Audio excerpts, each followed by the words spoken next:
তৈরি করা হচ্ছে ভিন্ন স্বাদের এক মুখরোচক জিলাপি, যা একবার খেলে জিভে স্বাদ লেগে থাকে অনেকক্ষণ। এ কোনো সাধারণ স্বাদের জিলাপি নয়, বরং এর স্বাদ অনেকটা কমলা লেবুর ফ্লেভারের মতো।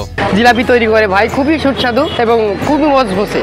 এখানে বানানো হয় দুই ধরনের ভিন্ন স্বাদের রসালো জিলাপি, একটি সাধারণভাবে তৈরি জিলাপি, অন্যটি কমলা লেবুর ফ্লেভারে তৈরি রেশমি জিলাপি। তবে দুই ধরনের জিলাপির দাম একই, 200 টাকা প্রতি কেজি। তারপর কমলা লেবুর একটা আলাদা একটা ফ্লেভার দিই, এই জন্য অনেক সুস্বাদু হয় এবং সবাই খেয়ে অনেক সুনামের সাথে আমরা আছি। সুস্বাদু এই জিলাপি তৈরি করতে প্রথমে ময়দার সাথে দারুচিনি, গরম মশলা, তেজপাতা ও কমলা লেবুর রসের ফ্লেভার মিশিয়ে মন্ড তৈরি করে তা নরম করা হয়। এরপরে তা গরম তেলে ভাজা হয়। সবশেষে চিনির শিরাতে ভিজিয়ে তৈরি করা হয় মুচমুচে স্বাদের জিভে জল আনা জিলাপি। চিনির শিরার ভিতরে দেই হচ্ছে আপনার এলাচ, তারপর তেজপাতা, তারপর আলাদা ধরনের একটা আপনার কমলা লেবুর একটা ফ্লেভার, এই দিয়ে আমরা মোটামুটি তৈরি করি। ব্যতিক্রমী এই জিলাপি বানিয়েই বাজিমাত করেছেন হাফেজ শাহিন মাহবুব। প্রতিদিন এই ছোট্ট দোকানে গড়ে 3 থেকে 3.5 মণ জিলাপি বিক্রি করে মাসে আয় করেন প্রায় 2 থেকে 2.5 লাখ টাকা। এই জিলাপিগুলো আমরা তৈরি করি হচ্ছে আপনার ওই চিনির শিরায়, প্রতিদিন টাটকা তৈরি করি।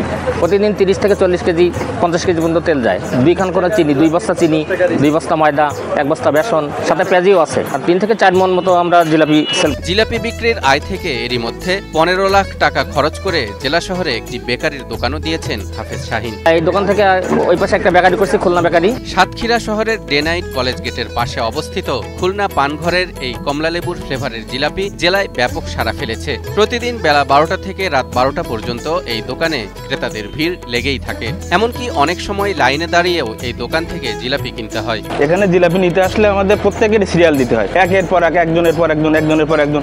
শাহিনবার জিলাপি খুব সুস্বাদু, লেবুর অন্ত একটা ফ্লেভার আছে, খুব সুস্বাদু খাতে। আমি যখনই বাড়িতে যাই এখান থেকে জিলাপি নিয়ে যাই। সুন্দর, মচমচি এবং পারফেক্ট, সুন্দর এবং রুচিসম্মত, খুব সুন্দর। আমরা পরিবারের জন্যও নিয়ে যাই, পরিবারেও বলে অসাধারণ একটা জিলাপি তৈরি করে ভাই, খুবই সুস্বাদু।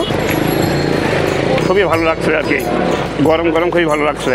পদ্মা সেতু, মেট্রো রেল এবং এলিভেটেড এক্সপ্রেসওয়ে নির্মাণের গর্বিত অংশীদার বসুন্ধরা সিমেন্ট। দীর্ঘ সময় ধরে বিরামহীনভাবে জিলাপি বানিয়ে গেলেও হাফেজ শাহিনের শরীরে যেন কোনো ক্লান্তি নেই, বরং জিলাপি প্রেমীদেরকে গরম টাটকা মুচমুচে অরেঞ্জ ফ্লেভারের জিলাপি খেতে দিতে পারাটাই যেন তার তৃপ্তি।